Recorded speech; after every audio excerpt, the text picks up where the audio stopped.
interdisciplinary research center in labor studies. And we would like to give the floor to Leticia Santaballa for the Living Lab presentation in the INCASI project.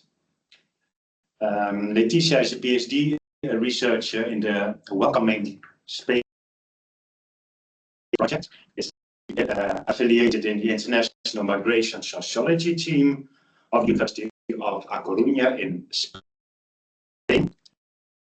When I read from you, you have a background in multidisciplinary studies, psychology, social policies, migration and development studies. And we are very happy that you are presenting here some of your work under the title Welcoming Migrants in Spanish Rural Areas, Dialogues about Wellbeing and Sustainability. So the floor is yours. After that, everybody can pose questions or introduce a discussion. So first the floor. So thank you very much, Frank, and thank you to the INCASI network, to Christian for organizing, and to everybody behind the scenes. Also, thank you to you because I feel very welcome. Today we're going to talk about welcoming, and I feel indeed welcome. So because I'm already, introduced, I'm going to go directly to the spot. And please, if I go on more than 20 minutes, let me know, because I tend to go on quite a lot. I like the topic very much. It's part of my PhD. In the end, you will see like the ORCID number, and you have the link to some of the work that is being published already on that. And hopefully, these are my last months of PhD. So today I'm going to share with you a little bit of this. It's a research that started with the Welcoming Spaces project, that is an Age 2020 project that wanted to study the intersection between the revitalization of so-called shrinking areas with the reception of migrants that they were settling temporarily or permanently in rural areas. So the research question that was, the umbrella question for all of us was how can we contribute to the revitalization of these areas and at the same time offer a welcoming space for people of different origins and migratory trajectories to carry on their life projects. So that was the core of it. If you are interested, please feel free to see the website. There are the country reports and the policy reports and a lot of information about it.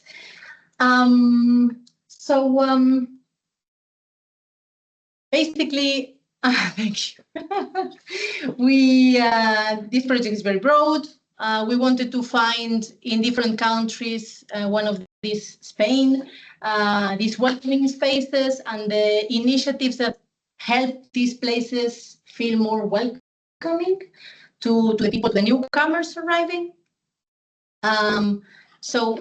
But what we are going to focus today is about the impact related to labor-wise, like factors that interrelate with the dimensions of well-being and sustainability.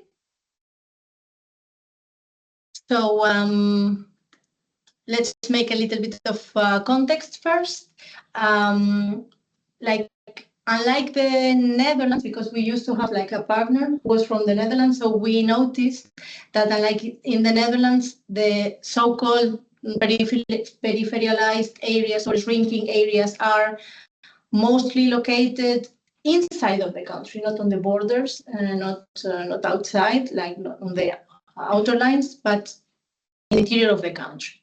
In terms of migration, Spain was immigrant country. It is still an immigrant country, but now it's also a transit country, and since 3 decades more or less, it's also a country where people are interested in pursuing the life project, right? So it's also an immigration country. The most numerous migrants, they come from other parts of Europe. Also, like very very typically from Morocco, from Venezuela, from Colombia, depending where in the country there is more or less than this or that. But yeah, we can say that European countries are on top, then Morocco and Venezuela and Colombia especially. The presence of people seeking international protection, especially in rural areas, is very low. I'm going to show you here a little bit the distribution and how it was changing over time. So we see like the immigrant population increased in the last decades.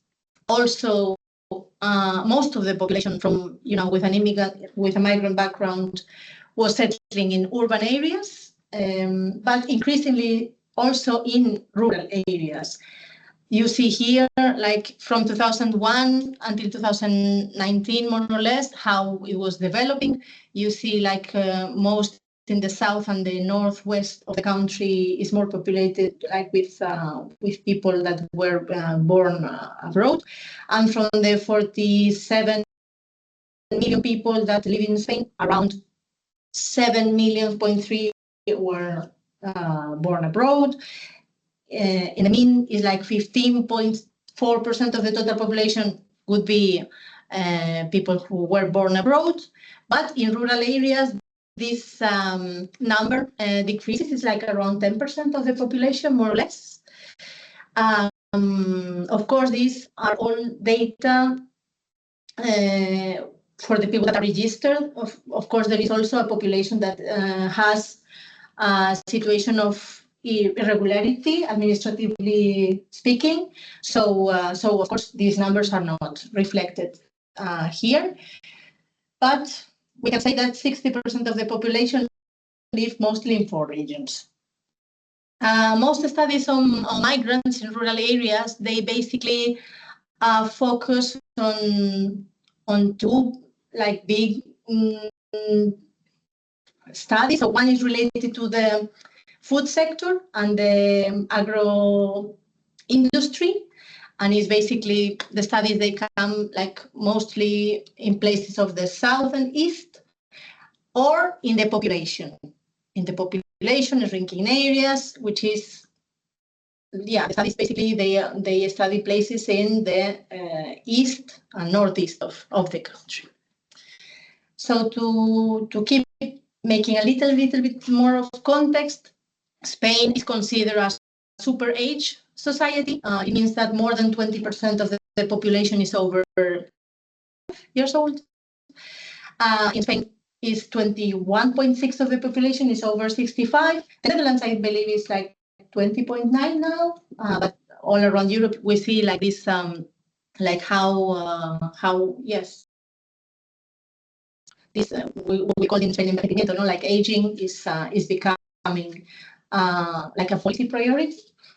And the term that is mostly used in Spain is the population, to refer to the shrinking, the devitalization, peripheralization. This is also very used like in, I think, like left behind, like in English academia, but in Spain we use the term de population, despoblación. This has implications because politically and in journalism as well is very broadly used. Is the population, or empty Spain, empty the Spain, if they want to emphasize the political part of it. But this is like the central problem that everything goes around, the population. So inevitably as well, the policies and the measures taking to tackle this, they go to, they try to repopulate somehow. And we are going to discuss about this idea later. Talking about the shrinking areas of Spain, we see there is a process of territorial imbalancing that has been going on for decades. It was becoming much more obvious during the fascist dictatorship of Franco, and it was like a big turning point where people started migrating massively from rural areas to urban areas and to other countries as well, which, yes, increased the territorial imbalances. in parallel with the organization process, and the result, there is no intergenerational handover. During the crisis of 2008 and the COVID as well, a little bit in the academia and a lot in journals and politics, they were talking about these rural areas as maybe a place of refuge, maybe a place of well-being, but it was like very quickly moving away from this idea. And it is something like kind of cyclical when at the socioeconomic level things are not going so well. But yeah, people just looks at this, they gather a little bit of interest, and then they move on. Talking about the focus of this research, so we notice how in the academia we see that migrants are very often treated as a block, like migrants as a block.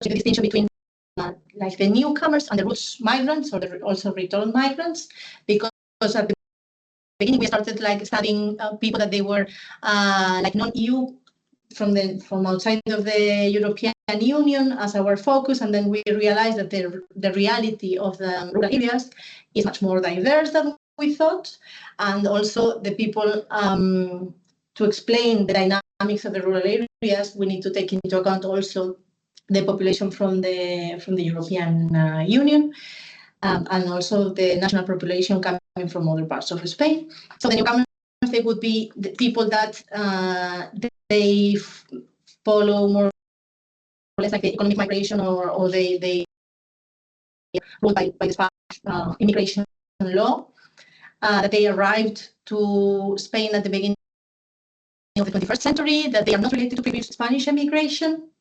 And the typical like origins are Maghreb, Sub-Saharan Africa, Latin America, Eastern European countries. On the other side, there is this return migrants, and also the roots migrants, that they would have links with the territory. And after we will explain how this affected like the dynamics of reception, right? So this would be the linked population. There are people that are descendants of who left the villages, so the grandmothers, grandfathers that left the villages, and after the grandsons, granddaughters, or the daughters' sons, they come back. This is what we call like the roots migrants. And before presenting the results, I'm going to talk a little bit like very briefly about the methodology. It was qualitative. 7 municipalities across 5 regions. You see the like colored here. We carried on like 80 days of field work during 2020 and 22. We took 2,209 interviews, where 254 people were interviewed, 6 women, and almost 43% they were migrant population. We also did focus groups, participate.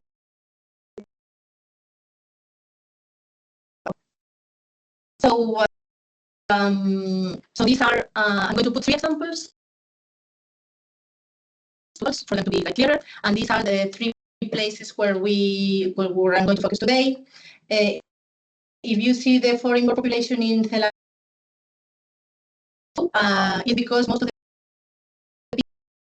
people but they have Spanish nationality, because the father's mother, grandmother, grandfather, they were Spanish, so they inherited the nationality, but they had no previous experience with Spain anyway.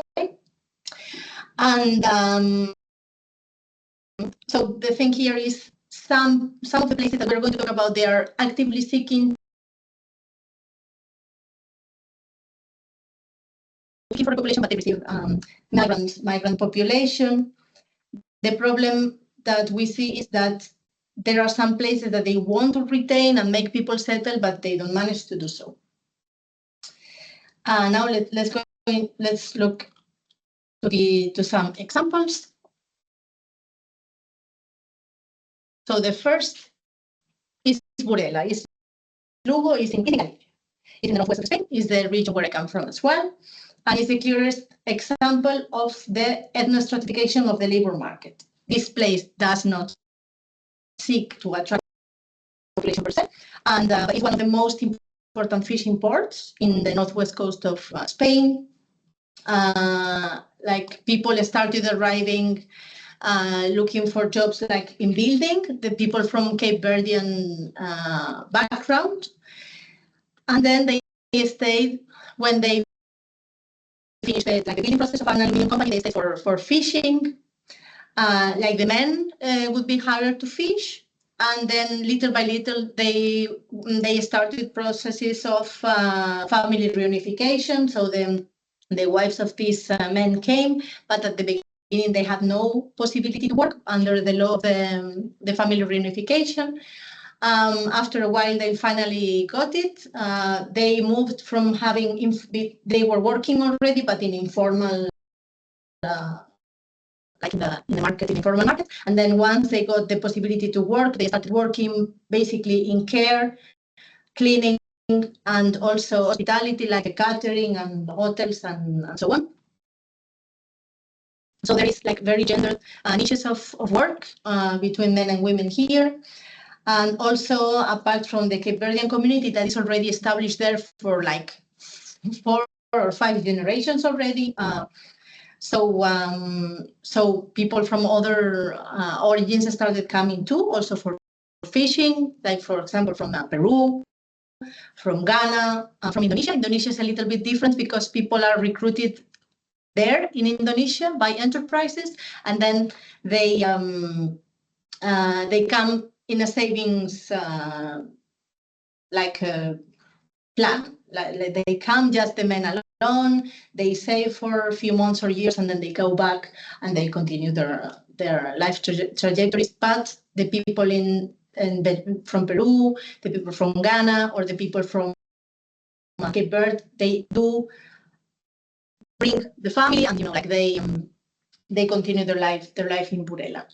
So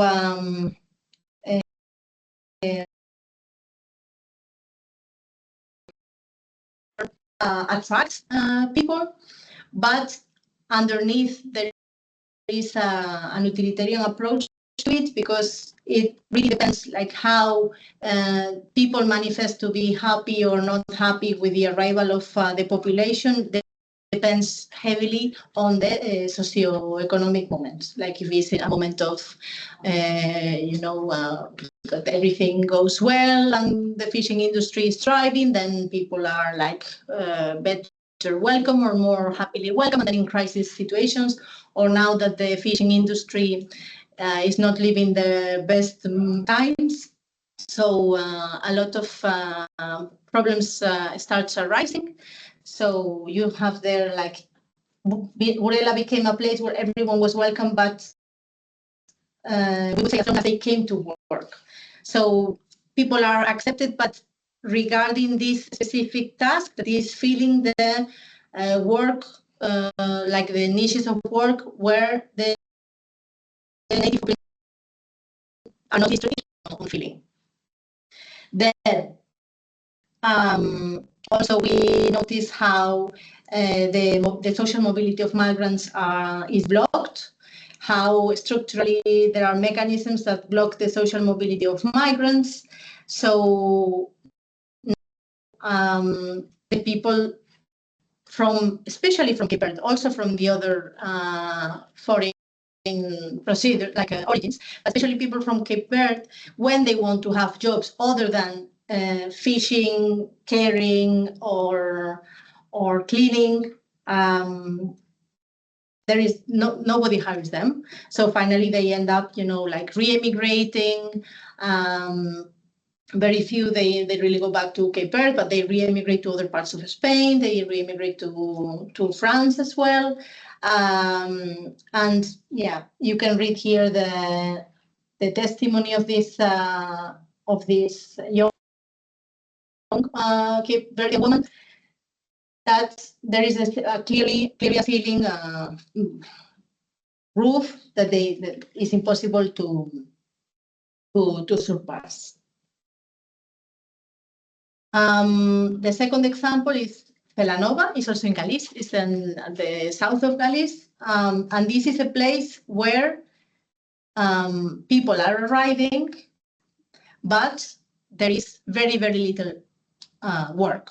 So the unemployment rate here is around 20%. It's very, very high. The population is very aged. We see how it's a very, very less dynamic labor market. The newcomers, they hardly incorporate to the workforce, and they arrive basically because of emotional ties. So there is here a historical link, because people from Galicia, they migrated like decades ago, not just to Venezuela, to Guinea, to Argentina, to Germany, Cuba. Like, if you go to this place, you find families scattered all over the world.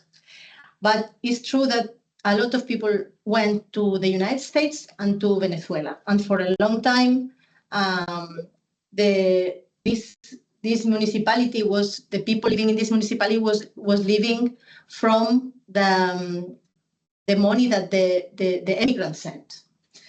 And now they are returning to the roots. They are trying to find work, and most of them, they cannot find it. So they use this place as a springboard.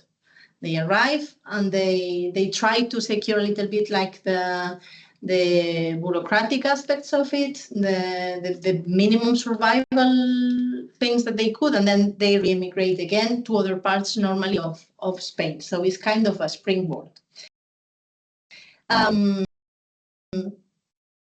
Also, some people, well, here is represented very clearly, right? So the municipality is like a first step. They come here to the village and they see that it's a village with a house that has been closed up for 30 years, because normally like people arrive to the houses of the grandmothers, grandparents, or father, mother. And there are no resources, there is no work. In order to live in Spain, you have to have money, and they end up living. This is a shelter. So this is what social worker was telling us. So the social and affective links, they established by the Galician historical immigration to America, acts, like an arrival help, like a channel of arrival, but people end up leaving, and the people who doesn't end up leaving, they use the strategy of entrepreneurship as an opportunity for social mobility. So we notice here how there is quite a lot of compared to other municipalities, quite a lot of people who end up starting a business. And we've seen how these, there are some factors that help these situations. Like, first of all, they have the Spanish nationality already. They returned to the roots. They inherited the nationality. They have social capital because they always have some families still left there who serve as a support net. Then already they have been socialized in an entrepreneurial culture, because most of the people that start a business in Galicia, they were already sons, daughters, grandsons, granddaughters of people from Galicia that started business in Venezuela. Also, there is a little, when we were there, now I think it's over, but for some years they were giving institutional support a little bit, working space contributions, some projects, some programs of training, like how to improve your plan. And then also people, they were reporting to have some certain sense of belonging, responsibility, emotional ties towards the municipality. And then this is the last example is San Bartolomé de la Torre. It's all the way to the south in Huelva, in Andalusia. It's a highly dynamic place. This is a clear example of circular demographic revitalization that I'm going to talk in a minute. but there is a very big difference in the living conditions between natives and migrants. Here is a place where they are making a lot, they are harvesting strawberries and blueberries. They have these flamenca dress factories. They have services, and most of the migrants are working on the strawberries, especially women, in very, very precarious situation. They often come from Morocco, Sub-Saharan Africa, now lately from Ecuador, for example. Around 4,000 people live in this place. And we see how here,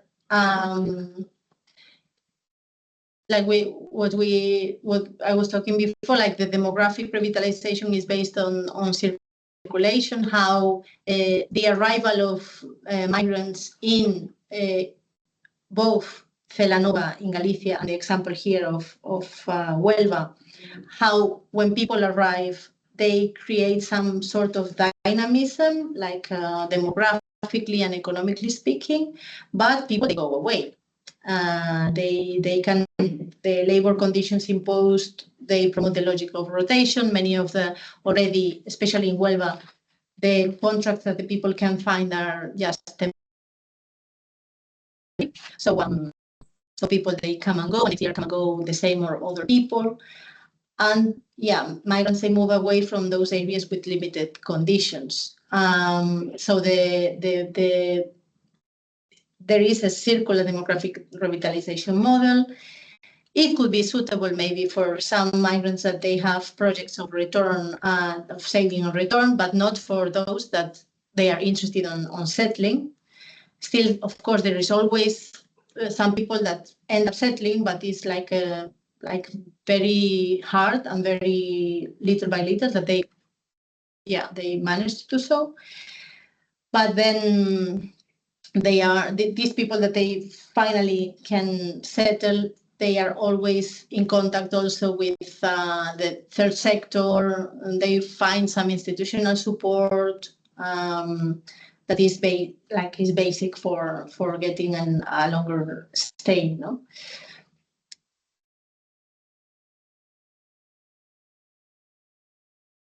This on social mobility. So what it means, social uplift for some of the population, it means blockage for others. So we say here, immigration for some explains the immigration for others. So the native population, they go towards they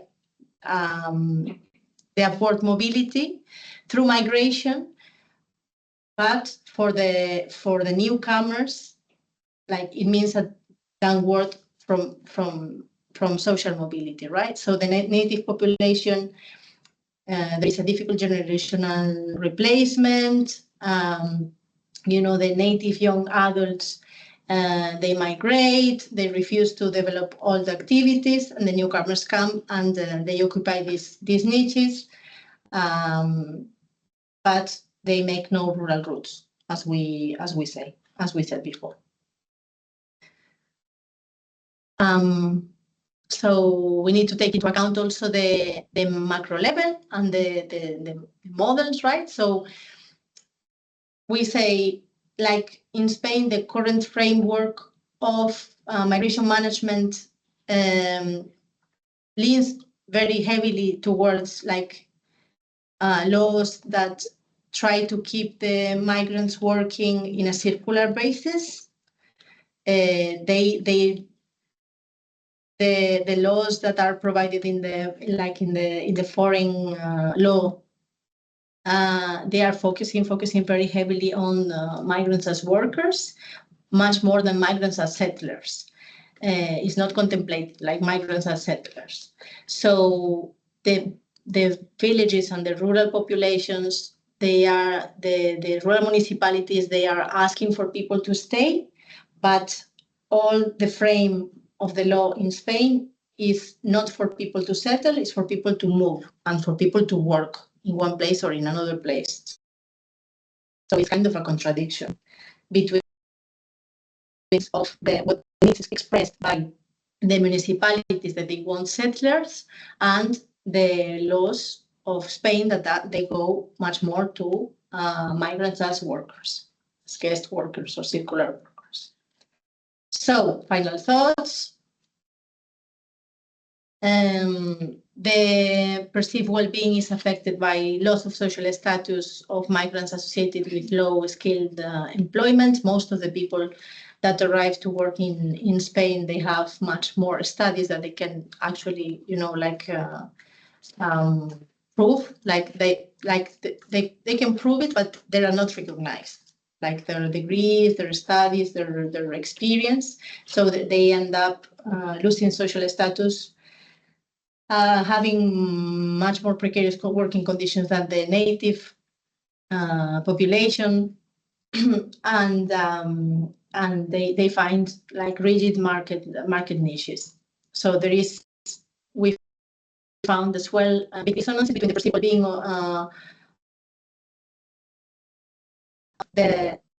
what they actually say, and what their employers perceive of their well-being of the employees, right?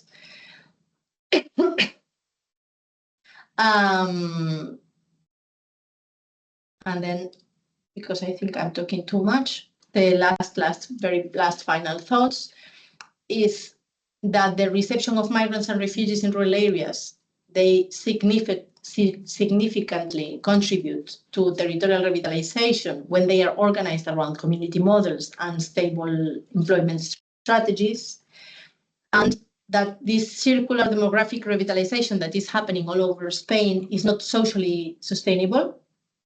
In addition to be very utilitarian and instrumentalizing of migrants, it also exhausts the local agents. Environmentally, it's not sustainable too, because the jobs and the needs are usually linked to intensive practices or extractive agriculture or farming. And then the sustainability is conditioned by the labor market segmentation, this structural precariousness, and the lack of comprehensive public policies. So deep social inequalities between newcomers and long-term residents, they contribute in the end neither to well-being nor to social sustainability. And that could be like the end of the presentation. And thank you very much for your patience, and sorry for my mumbling.